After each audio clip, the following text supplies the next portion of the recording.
he got a couple of people to come around, and they stood behind me, and they put a candle in a photograph, and they were doing all this stuff, and I was sitting there like this, waiting to be plunged into bliss.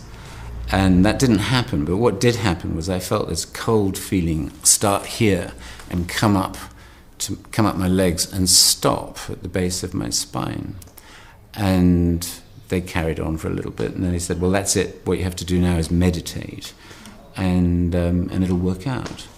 And I was a little bit disappointed, and they left. And I remember standing there in this room, smoking a cigarette, and I realized that my visual perception had changed a little bit. Anyway, I was very skeptical about the whole thing. I tried meditating. It wasn't spectacular. It was very subtle. But what I found was that things just kind of happened in my life. And he called. He only worked one day, this guy. He called and he said, well, would you like to meet Sri Mataji? She's going to New York on Friday. So I said, well, Friday, impossible, I've got a clinic that goes from 8 o'clock in the morning till 1 o'clock. And he said, well, look, she's leaving Terminal 3 at 10 o'clock. She's going to New York. I'm going with her. And so I said, well, thanks for the invitation, but, it's impossible.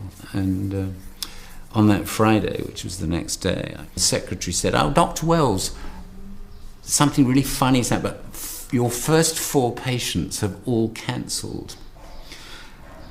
So I said, okay, I'll be back. And there was Sri Mataji.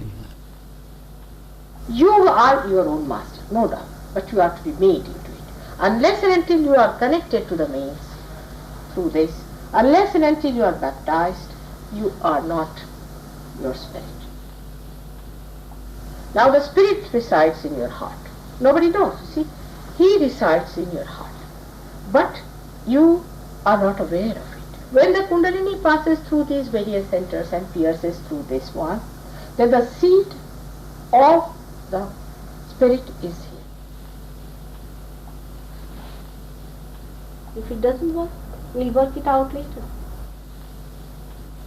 The chakras are simply anatomical locations that are physiologically understandable by terms of autonomic nervous plexi. So this is the cardiac plexus, the heart chakra is the cardiac plexus.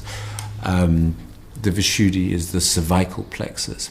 Now, what I don't understand is how you can get cool air coming out of your head. That's not part of my training. There is no way in allopathic medicine, in Western teaching, that you get cool air coming out of your head, and as it goes past here, you go into meditation. So a lot of it is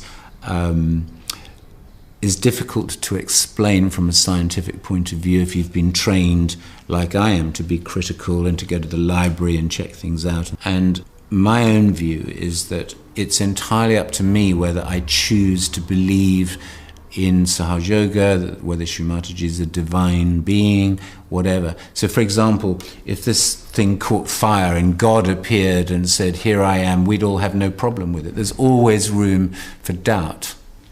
And it's my choice as to whether I choose to believe that this is a divine process or whether it's just a coincidence.